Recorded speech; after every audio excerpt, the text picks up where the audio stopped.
No Job Case. Thank you for clicking on my video. So over the weekend, me and my husband, we plasterboard one side of our wall, and we put some extra wood into the frame to support the joints of the plasterboards.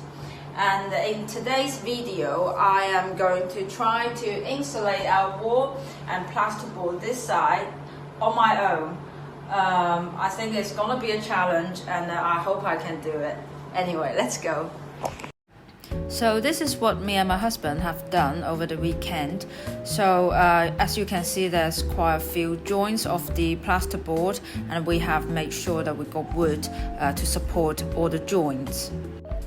To cut my insulation, I first measured the widest gap in my wall.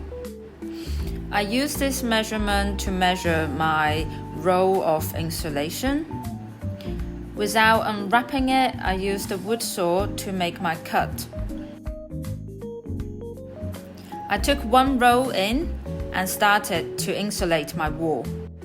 Oh, by the way, I just want to mention that you really should wear a face mask for this job. I didn't at this point, and I really regret it because you inhale a lot of those dust from the insulation in.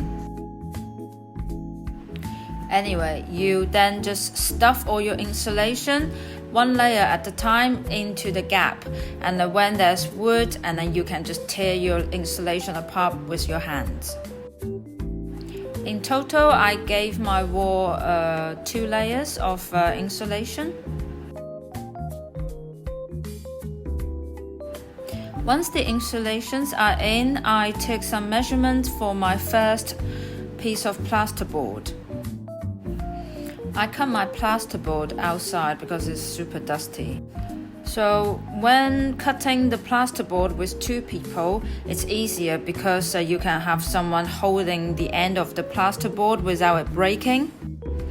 As I was doing it on my own, so I found some stuff to help me to hold the corners and edges of my plasterboard. This way it reduces the risk of breaking it.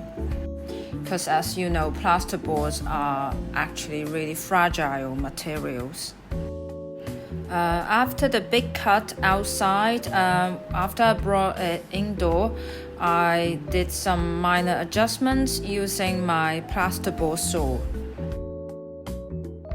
Once the board fits in nicely, screw it onto the wooden frame.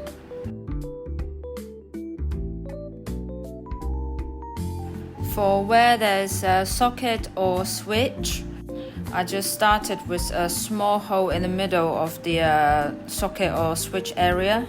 This is just in case I got it wrong.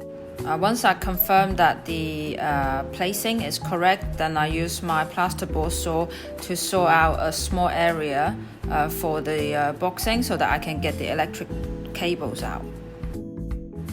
I took my time, and finally, before school pickup, I managed to finish my task for today. I have insulated and plasterboarded our wall.